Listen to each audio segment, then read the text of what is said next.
मित्रों, समय समय पर हमारे प्रदेश के नेताओं ने छत्तीसगढ़ सरकार के लिए कांग्रेस कमेटी के एटीएम के रूप में उपयोग होने का शब्द का उपयोग किया।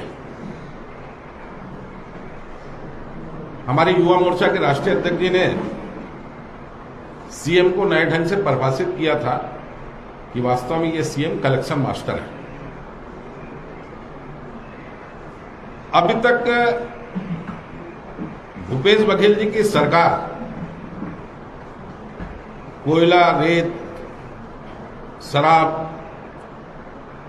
कस्टम मिलिंग के माध्यम से अवैध वसूली कर रही थी अपने केंद्रीय नेतृत्व को प्रसन्न करने के लिए। पर दुर्भाग्यपूर्ण स्थिति निर्मित हुई है कि अब छत्तीसगढ़, जिसकी पहचान धान के कटोरे के रूप में है, उस किसान को भी अवैध कलेक्शन का एक माध्यम बनाया जा रहा है।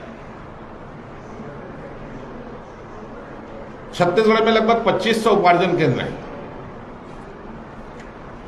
लगभग 2200 से ज्यादा प्राथमिक सहकारी समितियां हैं और प्राथमिक सहकारी समितियों में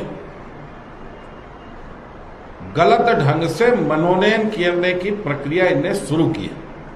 जैसा कि माननीय अजय चंद्राकर जी ने बताया, कहीं नियम कानून कायदे का कोई पालन नहीं।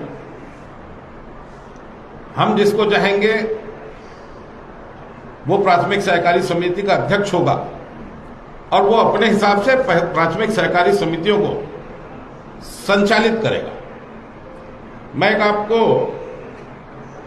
जिला कांग्रेस कमेटी के महामंत्री की एक क्लिपिंग सुनाता हूं। और जिला महामंत्री ने प्राथमिक सहकारी समिति के अध्यक्ष पद के मनोनयन के लिए 1 लाख रुपए की मांग की है और साथ में ये कहा है कि फला नेता से मेरी बात हो गई, और साथ में जिससे बात कर रहा है उसको समझा रहा है कि एक धान खरीदी में सारा खर्चा काटने के बाद, ऊपर लेने देने के बाद 5 लाख रुपए बचता है। तो धान खरीदी में भी, धान खरीदी जो उपार्जन केंद्र करता है वहां भी ये सरकार भ्रष्टाचार कर रही है। दूसरी बात, जैसा कि अजय चंद्राकर जी ने कहा, वास्तव में छत्तीसगढ़ की सरकार सहकारिता आंदोलन को समाप्त करने में लगी। राइस मिलर्स का पेमेंट हुआ नहीं अभी तक, कस्टम मिलिंग 2 साल हो गए। उनसे कमीशन की बातचीत चालू है, कितना पैसा दो तो इतना हम आपको पेमेंट करें।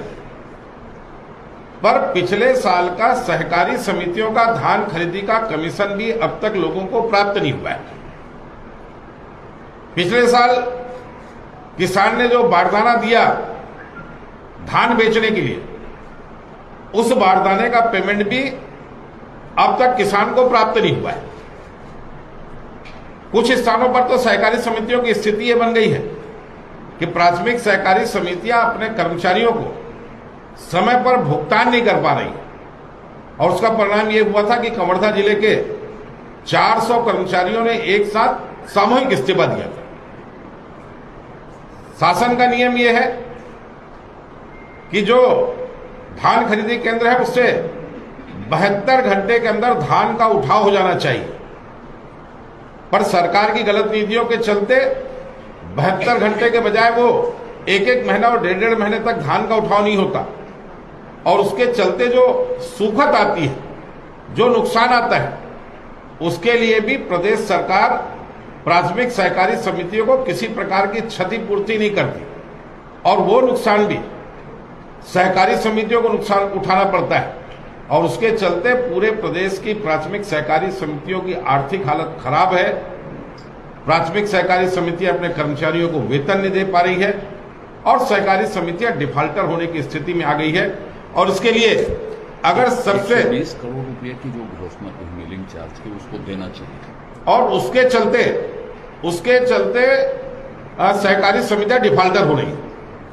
120 रुपए प्रति क्विंटल कस्टम मिलिंग का चार्ज देना है। मुख्यमंत्री जी की घोषणा है। पिछले साल का भी भुगतान नहीं हुआ है, इस साल का भी भुगतान नहीं हुआ है, और ये भुगतान नहीं होगा तो मिलर्स मिलिंग करने में पीछे हटेंगे और उसका कुल मिलाकर उसका नुकसान भी निकट भविष्य में प्राथमिक सहकारी समितियों को उठाना पड़ेगा, क्योंकि धान का उठाव रुकेगा और धान का उठाव रुकेगा, धान अगर उपार्जन केंद्र में जमा होगा तो उसका नुकसान भी प्राथमिक सहकारी समितियों को होगा। वहीं सरकार ये जो नॉमिनेशन भी कर रही है, हाँ वो क्लिपिंग सुना देता हूं, चलिए।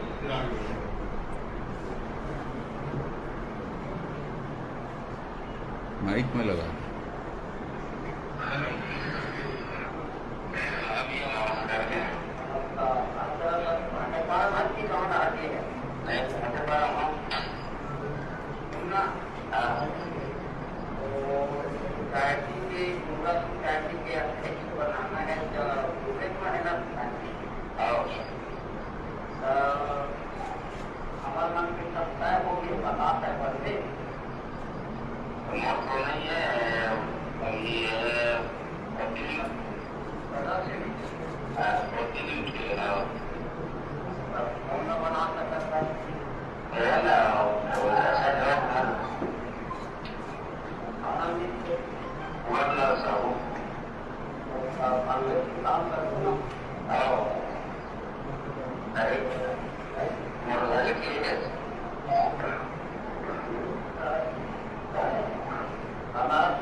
बाकी को व्हाट्सएप कर दो ना सर।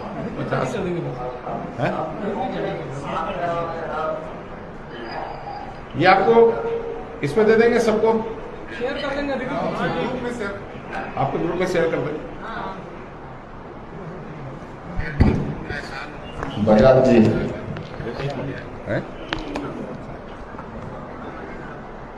शेयर कर दोगे ना उठ के? ये तो शेयर कर दो, एक पीछे रह गया था। क्या बोलो? आपको 120 रुपये प्रति क्विंटल 120 रुपये प्रति क्विंटल का भुगतान सरकार को तत्काल करना चाहिए। और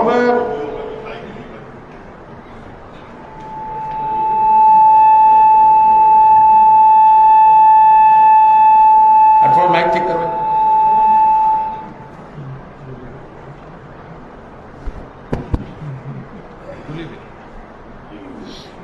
हो गया, ठीक बोलो ना। सहकारी समितियों में मैंने जैसे कहा, किसान का पेमेंट बाकी है बारदाने का, वो पेमेंट हो जाए और सरकार को एडवांस में व्यवस्था करना चाहिए अगर सहकारी आंदोलन को बचाना है। जो सबसे महत्वपूर्ण बात है, 1 नवंबर से धान की खरीदी शुरू होनी है और अभी तक सहकारी समितियों में कहीं कोई तैयारी नहीं। इसके लिए अगर एडवांस पेमेंट नहीं करेंगे तो भी इसका नुकसान किसान को ही होगा। बस यही विषय में रखना चाहता हूं, बाकी बता उसी तरह से चुनाव करवा रहे हैं, मनोनयन कर।